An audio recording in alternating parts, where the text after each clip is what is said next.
अथ नवमोऽध्यायः। ब्रह्मा जी ने कहा, प्रभो, आज बहुत समय के बाद मैं आपको जान सका हूँ। अहो, कैसे दुर्भाग्य की बात है कि देहधारी जीव आपके स्वरूप को नहीं जान पाते। भगवन, आपके सिवा और कोई वस्तु नहीं है।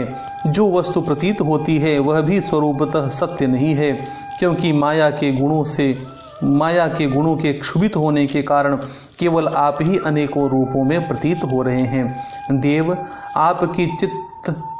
आपकी चित्त शक्ति के प्रकाशित रहने के कारण अज्ञान आपसे सदा ही दूर रहता है। आपका यह रूप, जिसके नाभि कमल से मैं प्रकट हुआ हूँ, सैकड़ों अवतारों का मूल कारण है।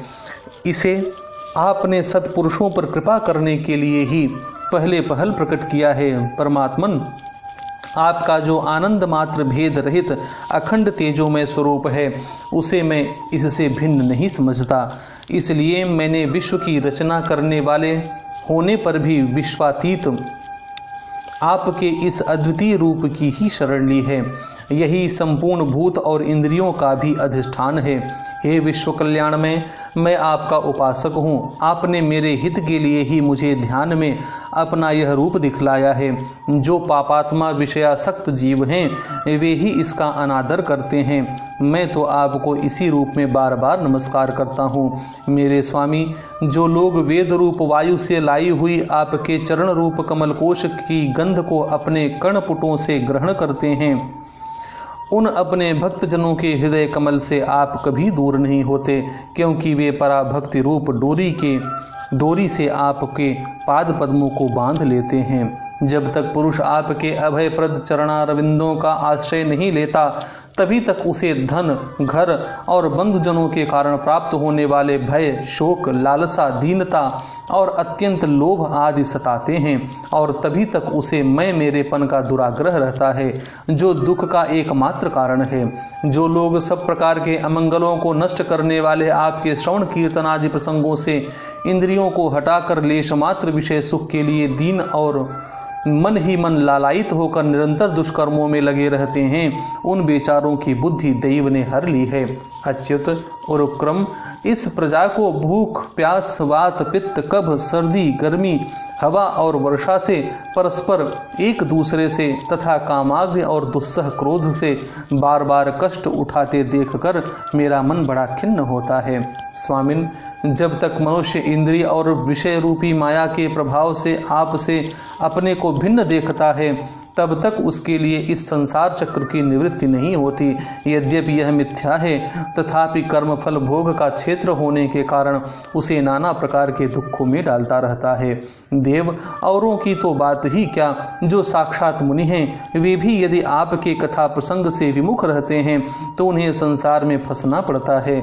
वे दिन में अनेक प्रकार के व्यापारों के कारण विक्षिप्त चित्त रहते हैं, रात्रि में निद्रा में अचेत पड़े रहते हैं। उस समय भी तरह तरह के मनोरथों के कारण क्षण क्षण में उनकी नींद टूटती रहती है, तथा दैववश उनकी अर्थ सिद्धि के सब उद्योग भी विफल होते रहते हैं।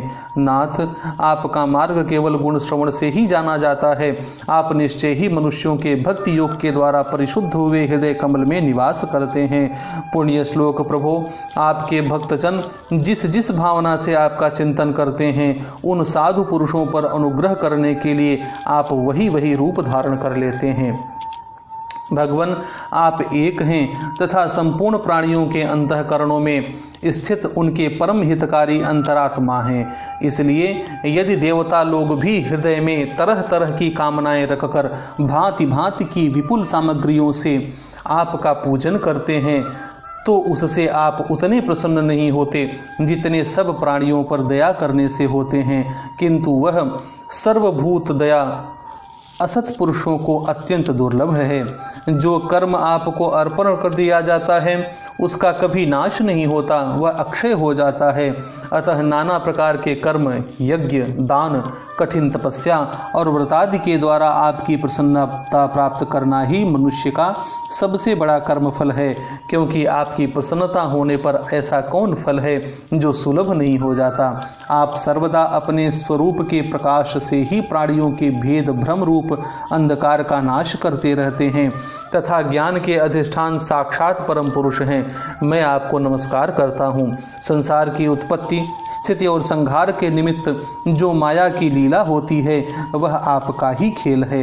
अतः आप परमेश्वर को मैं बार बार नमस्कार करता हूँ।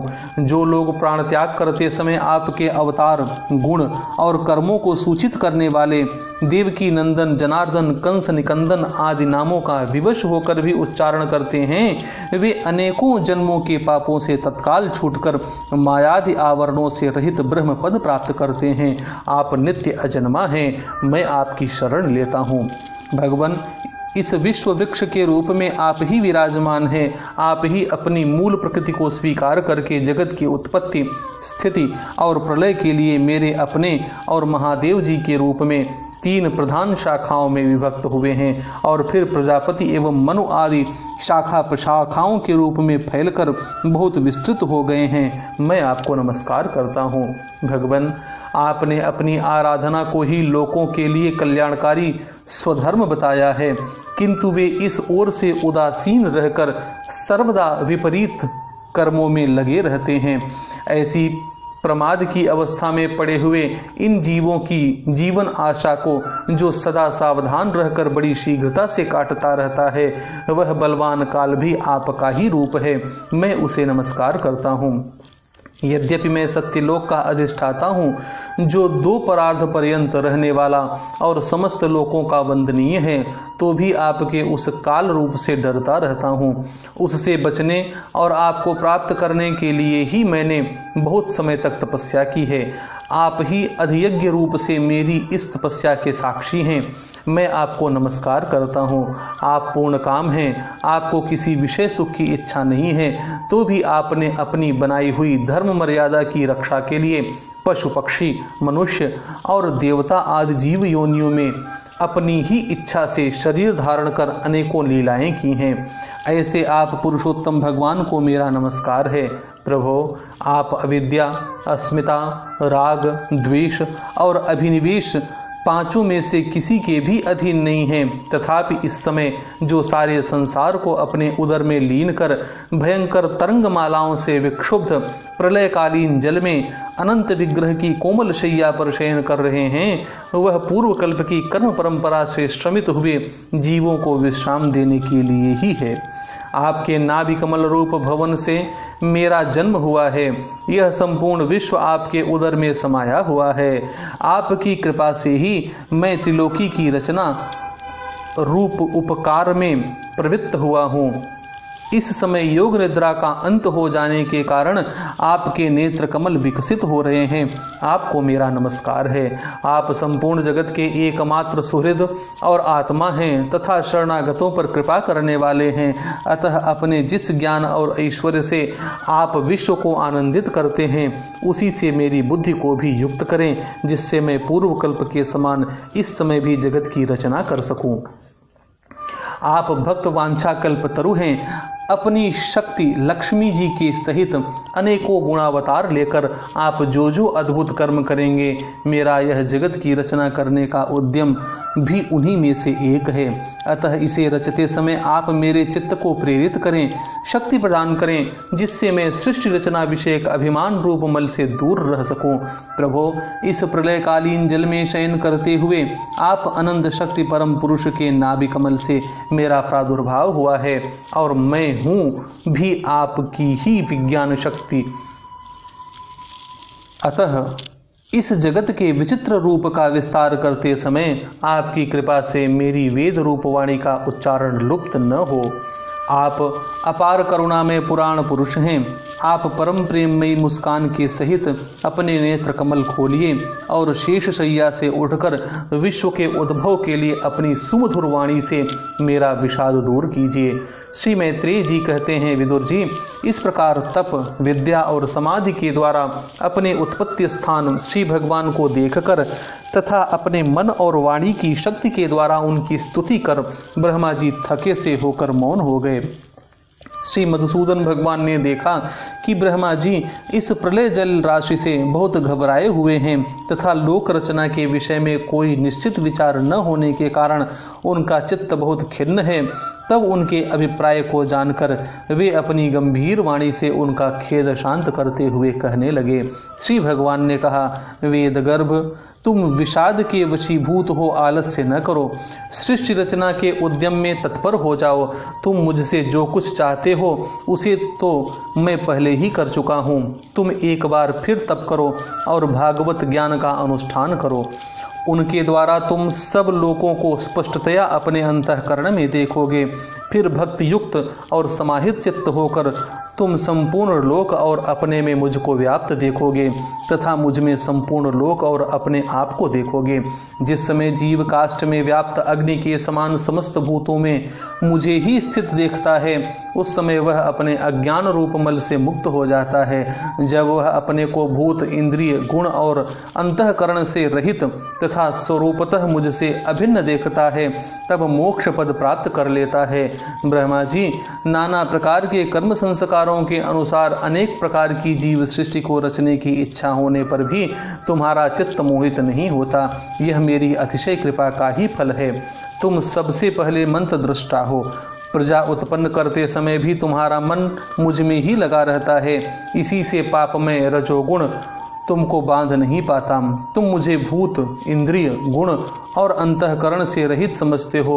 इससे जान पड़ता है कि यद्यपि देहधारी जीवों को मेरा ज्ञान होना बहुत कठिन है, तथापि तुमने मुझे जान लिया है। मेरा आश्रय कोई है या नहीं, इस संदेह से तुम कमल नाल के द्वारा जल में उसका मूल खोज रहे थे, सो मैंने तुम्हें अपना यह स्वरूप अंतःकरण में ही दिखलाया है। प्यारे ब्रह्मा जी, तुमने जो मेरी कथाओं के वैभव से युक्त मेरी स्तुति की है और तपस्या में जो तुम्हारी निष्ठा है, वह भी मेरी ही कृपा का फल है। लोक रचना की इच्छा से तुमने सगुण प्रतीत होने पर भी जो निर्गुण रूप से मेरा वर्णन करते हुए स्तुति की है, उससे मैं बहुत प्रसन्न हूँ। तुम्हारा कल्याण हो। मैं समस्त कामनाओं और मनोरथों को पूर्ण करने में समर्थ हूँ। जो पुरुष नित्य प्रति इस स्तोत्र द्वारा स्तुति करके मेरा भजन करेगा, उस पर मैं शीघ्र ही प्रसन्न हो जाऊँगा। तत्ववेत्ताओं का मत है कि पूर्त, तप, यज्ञ, दान, योग और समाधि आदि साधनों से प्राप्त होने वाला जो परम कल्याणमय फल है, वह मेरी प्रसन्नता ही है। विधाता, मैं आत्माओं का भी आत्मा और स्त्री पुत्रादि प्रियों का भी प्रिय हूँ। देहादि भी मेरे लिए ही प्रिय हैं, अतः मुझसे ही प्रेम करना चाहिए। ब्रह्मा जी, त्रिलोकी को तथा जो प्रजा इस समय मुझ में लीन है, उसे तुम पूर्व कल्प के समान मुझसे उत्पन्न हुए अपने सर्ववेदमय स्वरूप से स्वयं ही रचो। श्री मैत्रेय जी कहते हैं, प्रकृति और पुरुष के स्वामी कमलनाभ भगवान सृष्टिकर्ता ब्रह्मा जी को इस प्रकार जगत की अभिव्यक्ति करवाकर अपने उस नारायण रूप से अदृश्य हो गए। जय जय श्रीमद्भागवते महापुराणे पारमहंस्यां संहितायां तृतीय स्कंधे नवमोऽध्यायः।